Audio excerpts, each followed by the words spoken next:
Salam sejahtera Malaysia, denyut nadi suara rakyat bergema di channel ini. Okey, tuan-tuan dan puan-puan yang dihormati sekalian. Akhirnya, Ketua Polis Negara umumkan perkara tentang Perhimpunan Solidariti untuk Najib Razak. Akhirnya diumumkan. Susulan Titah Agung, Ketua Polis Negara memberikan amaran jangan sertai sebarang perhimpunan. Jadi sekali lagi tuan-tuan dan puan-puan, bagi anda yang sayang kerja, sayang keluarga, sayang diri sendiri, Ketua Polis Negara sudah bagi amaran, jangan ikut perhimpunan, ya, kerana ada susulan daripada Titah Agung. Ketua Polis Negara Tan Sri Razarudin Hussein menggesa orang ramai agar tidak menyertai sebarang perhimpunan yang dianjurkan oleh mana-mana pihak. Sama ada parti kah, individu kah, NGO kah, dinasihatkan supaya jangan sertai. Jangan cari bala. Tahun 2025 ni takkan awal-awal dah nak cari masalah. Ia susulan titah yang di-Pertuan Agong Sultan Ibrahim hari ini yang mengingatkan tentang kuasa prerogatif baginda untuk memberi ampun dan mengurangkan hukuman banduan. Ketua Polis Negara itu berkata, demi untuk menghormati titah daripada Agung, iaitu Sultan Ibrahim, pihak yang berhasrat untuk mendapatkan pengampunan perlu untuk mengemukakan permohonan kepada lembaga pengampunan dan bukannya melalui perhimpunan atau apa juga saluran yang tidak mengikut undang-undang. Inilah yang saya kata tadi. Nak buat apa dengan perhimpunan? Perhimpunan itu tak bawa kesan apa-apa pun. Kepada Najib Razak punya hukuman penjara. Tak ada kesan apa pun. Buang masa saja. Buang tenaga, kena panas semua. Lebih baik ikut saluran yang betul. Saluran betulnya ialah pergilah buat permohonan kepada lembaga pengampunan.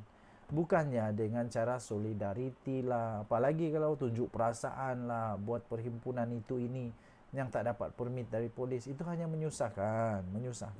Kita negara yang bukan begitu. Jangan mulakan. Polis Diraja Malaysia PDRM menjunjung hormat titah berhubung kuasa prerogatif yang di-Pertuan Agong seperti mana yang termaktub dalam Perkara 42/1 dan -2 Perlembagaan Persekutuan yang jelas memandu semua pihak yang berhasrat untuk mendapatkan pengampunan perlulah untuk mengemukakan permohonan kepada lembaga pengampunan dan bukan melalui perhimpunan atau apa juga saluran yang tidak mengikut undang-undang negara Malaysia. Kata beliau, demi untuk menghormati titah kenyataan daripada baginda yang di-Pertuan Agong dan menjaga keselamatan serta ketenteraman awam, PDRM menggesa supaya semua rakyat Malaysia, orang ramai tidak menyertai apapun perhimpunan yang dianjurkan oleh mana-mana pihak, tegasnya dalam satu kenyataan tadi. Jadi paskah membuat solidariti kah, ada surat sudah tular sekarang, tak payah ikut, menyusahkan saja diri sendiri. Jadi beliau juga menggesa rakyat untuk sentiasa mendukung prinsip rukun negara, khususnya kedaulatan undang-undang serta kesopanan dan kesusilaan yang merupakan pancang kepada kemakmuran dan keharmonian negara.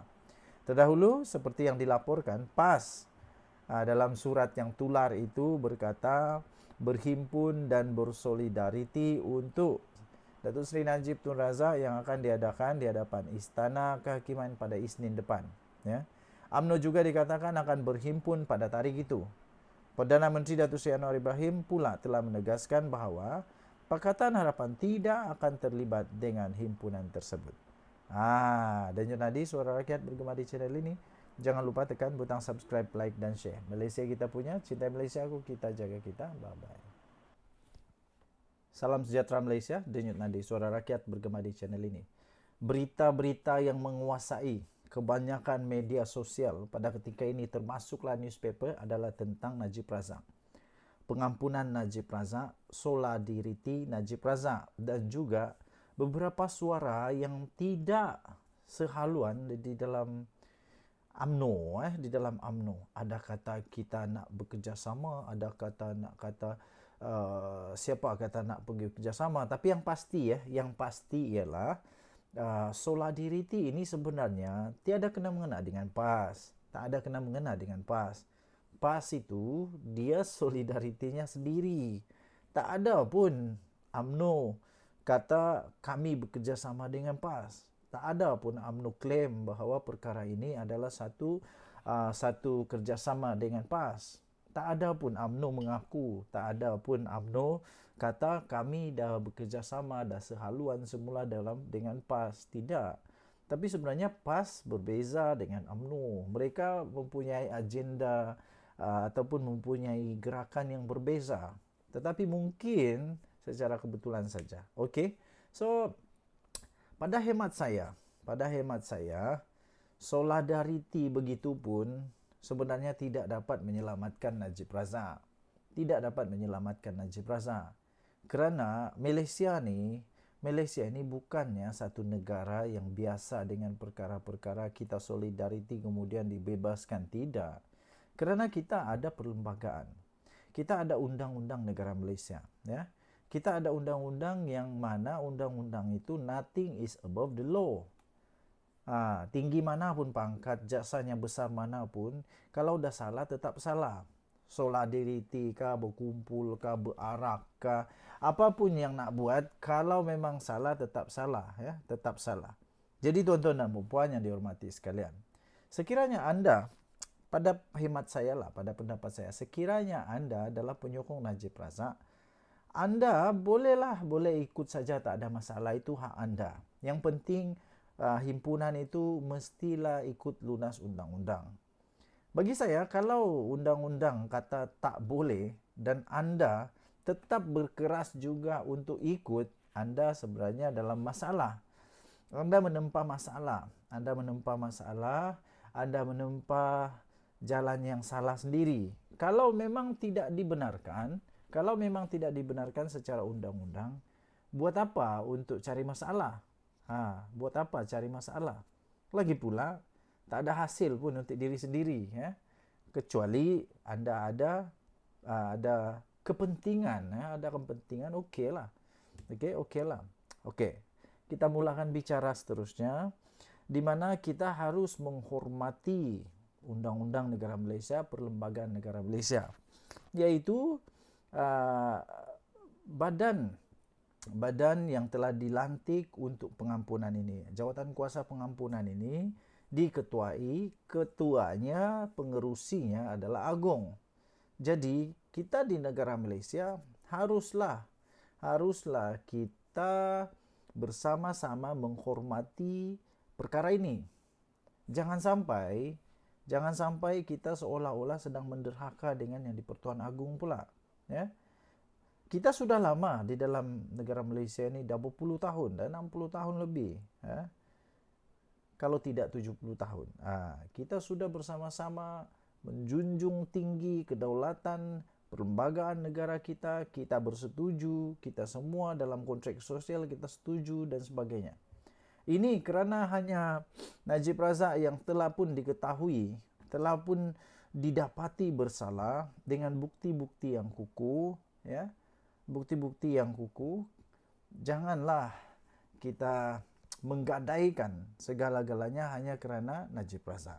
Lagi pula tuan-tuan dan puan-puan, secara logiknya Najib Razak sepatutnya haruslah menghabiskan dulu at least separuh daripada dia punya hukuman, ya. At least separuh daripada hukuman. Keduanya ialah belum pernah terjadi di dalam negara Malaysia di mana banduan itu yang disebut sebagai tahanan rumah, ya, Masalahnya nanti apabila Datuk Seri Najib Tun Razak menjadi orang pertama yang menjadi tahanan rumah, masalah nanti ialah ia akan jadi case study. Ia akan jadi sebagai satu rujukan pada kes-kes yang akan datang. Ia akan jadi satu kes rujukan pada akan datang. Kemungkinan besar pada masa akan datang ada orang, ada penjenayah, ada banduan yang pun akan minta seperti Najib, ya, untuk minta seperti Najib jadi tahanan rumah. Selama ini yang saya tahu ada beberapa orang lah yang jadi tahanan rumah di dunia ini. Dan itu bukan di Malaysia. Malaysia tidak begitu ya. Apapun, walaupun begitu, saya tetap berpendirian, menyokong jawatan kuasa pengampunan ini. Sekiranya Agung berkata bahwa Najib Razak memang layak untuk menerima pengampunan, okey. Lagipun kita perlu bersyukur. Kita perlu bersyukur dan berterima kasih kerana Najib Razak sudah pun dapat diskaun. 50% diskonnya. Diskaun penjara, diskaun denda. Jadi patut itu pun sudah disyukuri. Kerana bukan semua banduan yang dapat keistimewaan seperti Najib Razak. Ya. Jangan sampai benda ni jadi benda politik. Ya. Ini undang-undang. Undang-undang sepatutnya tidak dijadikan mainan politik. Kita harus jaga negara Malaysia daripada kerosakan undang-undang yang akhirnya pada masa depan yang menuai benda-benda yang dimainkan sekarang ini adalah anak cucu kita. Akhirnya anak cucu kita akan mempersoalkan mengapa. Apabila nanti kalau kut-kutlah ada lagi pemimpin yang didapati bersalah, kemudian akhirnya ada lagi solidariti untuk bebaskan tahanan rumah yang sepatutnya belum lagi. Risau saja tuan-tuan dan puan-puan kalau selepas ini ada pula orang minta baru setahun masuk penjara dah minta tahanan rumah, sedangkan 10 tahun penjaranya. Jadi itu agak merunsingkan. Walau bagaimanapun, kita terus tengok apa yang terjadi. Kalau himpunan yang dibuat itu ada permit, nak kata apa lagi? Pergi je lah. Tapi kalau tak ada permit, tak payah nak ikut-ikut. Itu tempat bala sendiri gitu. Tinggalkan komen anda. Denyut Nadi, Suara Rakyat bergema di channel ini. Jangan lupa tekan butang subscribe, like dan share. Bye-bye.